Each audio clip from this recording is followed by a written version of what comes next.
نا آپ کے پڑھنے سے ہمیں مرتبہ اور درجہ نہیں ہمارا بلند ہو جائے گا، ہے نا؟ یہ آپ اپنے مطلب کے لیے نماز پڑھنے کے لیے آتے ہیں، اللہ کا سجدہ اللہ کی عبادت مطلب کے لیے ہو۔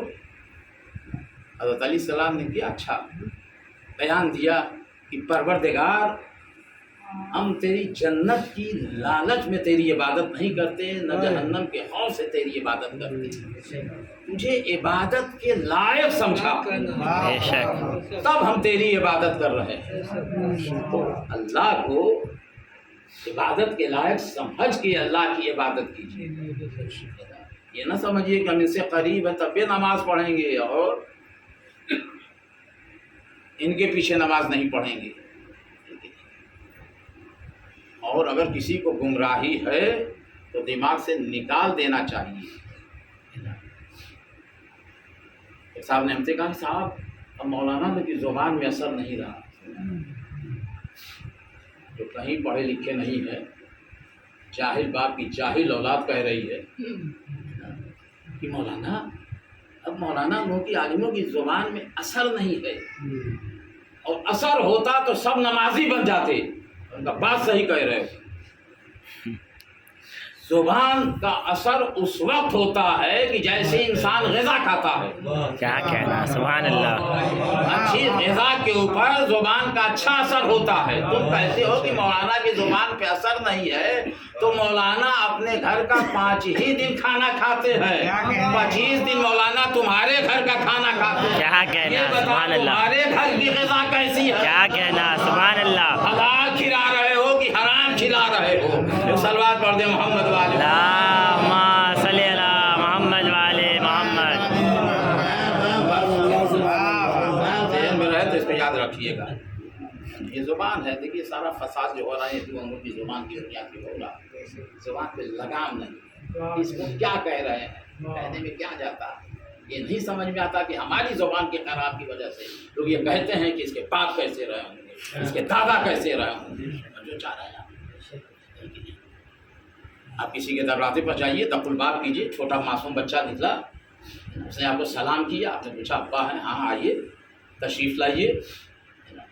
یہ کردار، یہ عمل بچے کا ہے، لیکن آپ کی زبان بولنے پر مجبور ہو جائے گی کہ جب یہ بچہ اتنا اچھا ہے تو جس آغوش میں یہ بچہ پروان چڑھا ہے وہ آغوش کیسی ہوگی؟ اور اس کے برعکس دوسرا دروازہ کھٹکھٹایا، سلام ہو، نکلے، کہاں سے آئے؟ کہا ابا ہے، آپ سے کیا مطلب؟ جب ہوتا ہے تب لوگ چلے جاتے ہیں، وقت بھی نہیں دیکھتے، ہے کہ نہیں؟ کہا بیٹا جا کے بتا دو ابا سے کہ فلاں صاحب آئے ہوئے ہیں۔ جب جواب ایسے ہی مل گیا گھر کے دروازے کے اوپر، تو اندر سے پلٹیں گے تو کتنا سخت جواب ہوگا۔ ابو سلمہ پلٹ کے آئے ہیں تو جو باپ نے کہا تھا بیائی نے اسی طرح سے کہا کہ ابا کہہ رہے ہیں کہ ابا گھر میں نہیں ہے۔ اور کے بعد جب بڑے ہوئے تو مت پوچھیے، اپنی اوقات سے بڑی گفتگو کر رہے ہیں۔ اب کیسے باپ سمجھائے کہ بیٹا جھوٹ نہیں بولا، بچپنے سے تو آپ نے جھوٹ بولنا سکھلایا۔ اب مولانا کے یہاں آیا جاتا ہے، مولانا صاحب وہاں بدتمیز ہو گیا ہے، نماز میں نہیں جاتا، اب جوان ہو گیا، روزہ بھی نہیں رکھتا، ہمارے کہنے میں نہیں ہے، لہٰذا اس کو آپ سمجھائیے کہ وہ اچھا بن جائے۔ بگاڑا آپ نے، اچھا مولانا بنایا، خراب آپ نے کر دیا انہیں۔ کبھی مسجد میں نہیں لے گئے سوائے رمضان المبارک کے۔ اللہ کرے کہ 12 مہینہ رمضان رہے، یعنی کم سے کم باپ جو ہے بچوں کی انگلیاں پکڑ کے مسجد میں تو لے کے آئے گا۔ کسی بھی ایک ہی مہینہ اللہ کا ہے، 11 مہینہ جنات کا ہے۔ اس طرح سے معصوم بچے صرف رمضان میں آ رہے ہیں، ہر مہینے میں آنا چاہیے نا، نماز پڑھنا چاہیے، لیکن حالات ایسے ہوگا، اس پر بھی سوجھ بوجھ نہیں ہے۔ ہر انسان کے دماغ میں یہ فطور ہے کہ ہم بہت آگے بڑھ گئے، ہم بہت ترقی کر گئے، اور اس بیس پر ترقی کر گئے کہ کل پیسہ نہیں تھا، آج لاکھوں کے مالک بن گئے۔ سوچیے ایک شہر، بہت بڑے شہر میں ہم گئے مجلس پڑھنے کے لیے، نیا پیسہ ہو گیا، اس نوجوان باپ کا انتقال ہوا، چہلوں کی مجلس بلوایا بہت بڑے ذاکر کو، پیسہ تو ہوا مگر علم نہیں ملا۔